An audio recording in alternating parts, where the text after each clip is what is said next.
Hai semuanya, kembali lagi di channel Spoilerin, channel yang membahas alur cerita singkat dari sebuah drama atau film. Sebelumnya gue mohon maaf ya sama kalian semua karena baru sempet bikin video spoilerin lagi nih. Di video kedua ini, kita akan spoilerin drama Korea terbaru yang lagi sering dibicarakan di mana-mana nih, yaitu Startup. Oke, langsung aja kita spoilerin Startup. Check it out! Di awal cerita drama Startup ini, kita akan diperkenalkan oleh sosok kakak beradik bernama So Dalmi dan So In-jae, di mana mereka terlahir dari keluarga yang sederhana. Ayah dari So Dalmi dan So In-jae adalah seorang pegawai dari suatu perusahaan. Namun, ia sudah tidak tahan dengan pekerjaannya karena ia merasa dalam perusahaannya terdapat kejanggalan sehingga ia memutuskan untuk berhenti bekerja. Keputusannya untuk berhenti bekerja pun tidak disetujui oleh istrinya karena istrinya menganggap apabila tidak bekerja di perusahaan, ia dan anak-anaknya akan terancam tidak dapat hidup layak. Padahal ayahnya sudah merencanakan untuk merintis usaha untuk kelangsungan hidup istri dan anaknya. Karena ketakutan istrinya, ia akhirnya menceraikan suaminya dan memilih untuk hidup pisah. Akhirnya So Dalmi memutuskan untuk ikut dengan ayahnya, sementara So In-jae ikut dengan ibunya. Pada awal perceraian, ayah dari mereka sangat serius untuk membuat model bisnis baru untuk membuktikan bahwa keputusannya berhenti bekerja adalah keputusan yang tepat.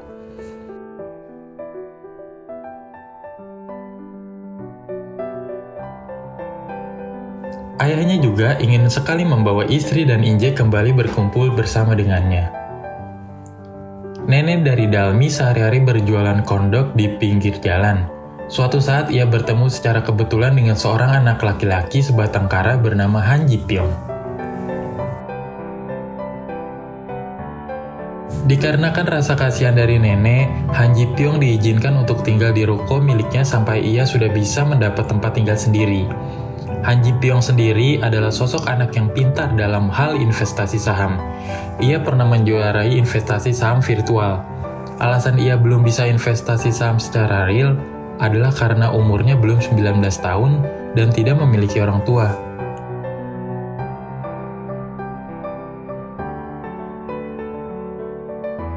Suatu hari ia menyarankan nenek untuk membuat rekening di bank, dikarenakan ia melihat nenek menyimpan uang dengan cara yang kuno, yaitu ditempatkan di toples. Pada saat sudah dibuatkan rekening, ternyata nenek mempercayai tabungannya kepada Han Ji Pyong untuk ia pegang. Di sisi lain, nenek melihat Dalmi merasa sangat kesepian dikarenakan perpisahan dari orang tuanya. Nenek pun mencari cara agar hari-hari Dalmi menjadi lebih ceria. Nenek akhirnya berinisiatif meminta bantuan kepada Han Ji Pyong untuk membuat surat cinta rahasia untuk Dalmi agar ia mempunyai teman cerita. Mereka berdua pun selama 1 tahun saling bertukar surat layaknya sepasang kekasih yang belum pernah ketemu. Untuk menyembunyikan identitasnya, Han Ji Pyong dan nenek menggunakan nama Nam Do-san, yang kala itu tak sengaja mereka lihat dari koran tentang berita seorang anak yang memenangkan Olimpiade Matematika di usia muda. Selama 1 tahun itu juga, tanpa sepengetahuan nenek, Han Ji Pyong menggunakan rekening nenek untuk investasi saham. Nenek tak menyangka ketika ia ingin menutup rekeningnya, ternyata tabungannya sudah bertambah menjadi 10 kali lipat berkat investasi saham yang dilakukan oleh Han Ji Pyong. Pada awalnya, Han Ji Pyong mengira bahwa uang yang ia hasilkan dari investasi saham itu diambil seluruhnya oleh nenek. Namun ternyata ia salah. Nenek sama sekali tidak mengambil uang miliknya. Dengan rasa bersalah, Han Ji Pyong sudah sangat malu kepada nenek karena telah menuduhnya. Ia pun akhirnya pindah ke Seoul untuk kuliah dan meninggalkan nenek. Di sisi lain, ayah Dalmi yang sudah selama 1 tahun pun akhirnya mendapat bantuan dari investor untuk mengembangkan usahanya. Namun ketika sudah sampai pada titik kesuksesannya, ayahnya meninggal karena gejala stroke tiba-tiba dikarenakan kecelakaan mobil yang sebelumnya ia alami.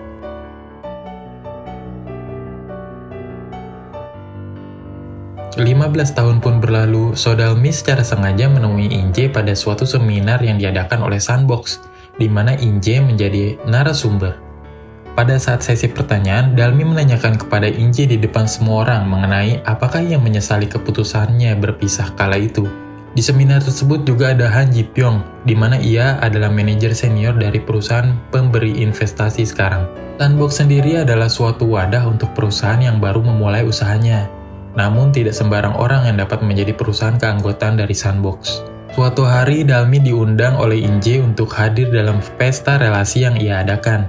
Awalnya Dalmi menolak undangan tersebut, namun karena perkataan dari Inje yang mengatakan ke Dalmi bahwa ia salah ikut dengan ayah, ia pun marah dan mau membuktikan kepada Inje bahwa keputusannya ikut dengan ayahnya adalah keputusan yang tepat. Dalmi berkata pada Inje bahwa dia akan datang bersama dengan 6 dosan kekasihnya yang sudah sejak lama.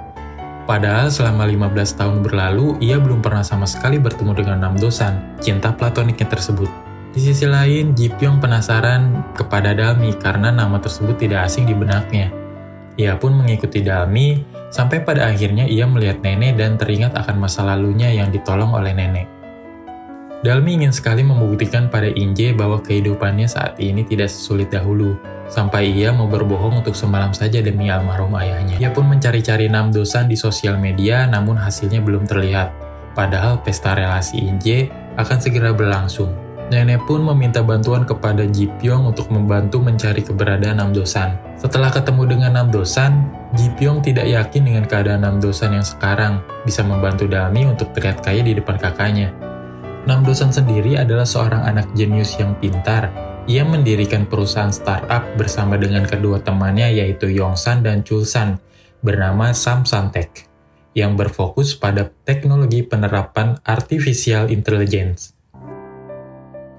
Suatu hari, Samsung Tech hampir bangkrut karena investor satu-satunya yaitu ayah dari 6 dosan ingin berhenti melakukan investasi karena sampai saat ini belum pernah ada keuntungan yang dihasilkan oleh Samsung Tech. Dosan pun memutar otak untuk menjual barang-barang Samsung Tech. Salah satunya, ia menjual bola baseball yang ditandatangani oleh pemain baseball terkenal di internet.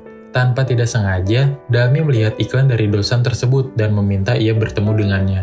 Namun pada saat akan bertemu, dosan dicegah oleh Ji Pyong karena takut Dalmi akan kecewa dengan keadaannya saat itu, dan dosan yang asli pun tidak tahu apa-apa mengenai surat tersebut.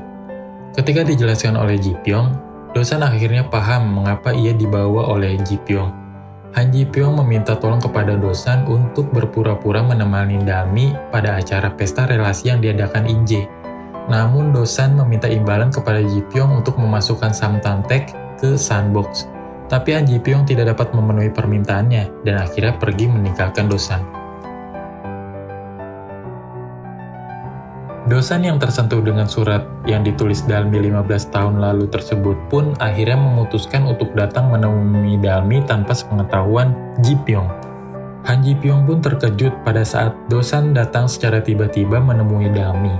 Akhirnya Dalmi dapat membuktikan pada Inje bahwa ia sekarang saat ini memiliki dosan yang sukses walaupun itu semua hanya kebohongan. Setelah itu, Inje baru menyadari bahwa kesuksesannya selama ini dimanfaatkan oleh ayah tirinya untuk diberikan kepada anak kandungnya. Ia pun merasa kesal sampai pada akhirnya Inje memutuskan untuk keluar dari perusahaan yang telah ia rintis tersebut. Dalmi pun begitu, di tempat ia bekerja saat ini, ia sama sekali tidak dianggap usahanya. Padahal ia sudah melakukan hal yang besar bagi perusahaan tempat ia bekerja, namun masih saja belum diangkat menjadi pegawai tetap. Akhirnya ia memutuskan untuk berhenti bekerja dan mencoba untuk memulai bisnis. Dalmi, Inje, dan Samsung Tech di waktu yang berbeda mendaftar Sandbox angkatan ke-12 dengan impiannya masing-masing untuk dapat sukses. Pada saat awal pemilihan CEO di awal seleksi, ternyata Dalmi dan Inje terpilih menjadi CEO. 6 dosan terkejut ketika melihat ada Dalmi di sana. Dalmi pun terkejut karena ada 6 dosan di sana. Dosan pun mengakui bahwa selama ini ia membohongi Dalmi bahwa kehidupannya sukses, padahal tidak sama sekali. Ketika pemilihan anggota dari CEO yang terpilih, Dalmi ingin Samsung Tech bergabung bersama dengannya di Sandbox. Dosan pun memenuhi permintaannya dan menjadikan Dalmi sebagai CEO Samsung Tech.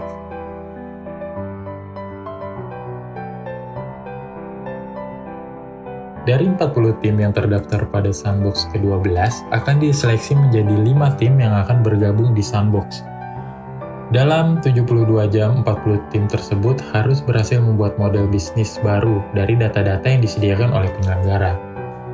Dalam presentasi model bisnis tersebut, Dalmi dan Inje bersama-sama mengangkat tema yang sama, yaitu menggunakan data tulisan tangan. Perbedaannya adalah Samsung Tech menggunakan data tersebut untuk keaslian tulisan tangan, berbeda dengan Inje yang menggunakan data tersebut untuk membuat font digital.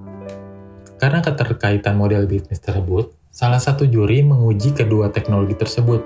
Namun ternyata model bisnis dari Samsung Tech belum sempurna karena akurasinya belum akurat.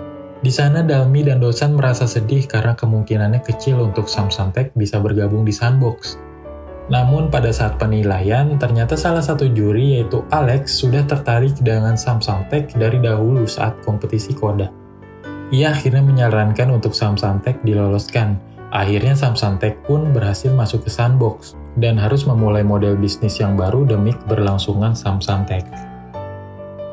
Pada saat mengantar Chulsan ke klinik mata, Dosan tak sengaja bertemu dengan neneknya Dalmi dan mendengar penjelasan dari perawat bahwa nenek tersebut akan mengalami kebutaan dalam waktu dekat. Pada saat mengantar pulang Dalmi, Dosan terkejut dengan neneknya, karena ia sadar bahwa nenek tersebut adalah nenek yang tak sengaja ia temui di klinik mata. Nenek mengatakan pada Dosan untuk merahasiakan penyakit matanya pada Dalmi agar ia tidak sedih. Pada saat rapat Samsung Tech untuk penentuan model bisnis yang akan dimulai, Dosan menyarankan kepada timnya tersebut untuk membuat aplikasi pembantu tunanetra karena ia terinspirasi dari kondisi nenek Dalmi. Akhirnya Samsung Tech memulai model bisnis tersebut dengan dimentori oleh Ji Pyong. Seiring berjalannya waktu, Dalmi semakin dekat dengan Dosan, namun di sisi lain, Ji Pyong pun merasakan hal yang sama. Dalmi masih percaya bahwa Dosanlah yang dahulu mengirimi ia surat, namun Dosan masih belum sanggup untuk menceritakan semuanya. Ia takut Dalmi akan pergi jika mengetahui bahwa bukan ialah cinta platoniknya. Di suatu hari, handphone Dalmi tanpa sengaja dengan neneknya tertukar sehingga ia bertemu dengan Ji Pyong di tempat di mana ia selalu bertukar surat dengan Dosan. Ia tak menyangka ternyata selama ini Dosan yang selalu mengirimi ia surat 15 tahun lalu adalah Ji Pyong.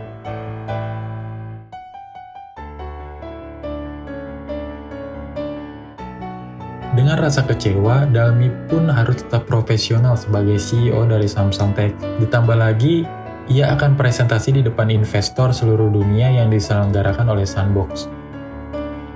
Setelah presentasi tersebut, Samsung Tech diakuisisi oleh perusahaan terkenal yaitu Tusto. Ternyata Alex yang saat itu menawarkan untuk mengakuisisi Samsung Tech punya tujuan untuk membawa pengembangnya saja yaitu Dosan, Yongsan, dan Chulsan. Dosan yang tidak ingin berpisah dari Dalmi awalnya menolak untuk pindah ke San Francisco. Namun dikarenakan sudah terlanjur tanda tangan kontrak, ia pun merasa bingung harus bagaimana. Dalmi yang awalnya meyakinkan Dosan dengan cara baik untuk pergi ke San Francisco demi mimpinya, dihiraukan oleh Dosan. Karena hal tersebut, terpaksa Dalmi membuat Dosan untuk membenci dirinya agar ia mau pergi. Setelah 3 tahun berlalu, Dosan dan teman-temannya semakin sukses di Tusto dan pergi berlibur 1 bulan di Korea. Awalnya mereka hanya mau menghabiskan liburannya di Korea saja lalu kembali ke San Francisco. Dosan pun tidak mau lagi bertemu dengan Dalmi. Selama 3 tahun berlalu, Dalmi semakin sukses juga karena bergabung dengan kakaknya yaitu Inje sampai membuat anak perusahaan bernama Chongmyong Company yang bergerak dalam bidang teknologi kemudi otomatis.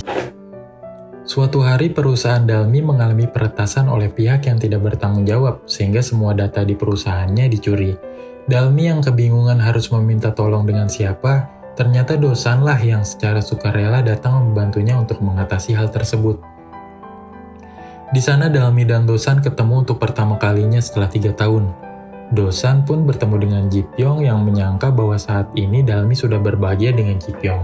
Kenyataannya tidak begitu. Dalmi pun ternyata masih memiliki perasaan kepada Dosan.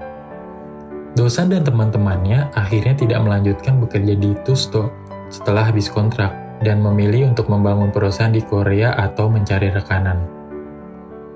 Kebetulan pada saat itu Dalmi sangatlah membutuhkan pengembang perusahaan untuk persiapan tes uji mendapatkan izin kemudi otomatis di Korea. Awalnya Dosan tidak mau bergabung dengan Dalmi karena masih sangat kecewa dengan perkataan Dalmi 3 tahun lalu.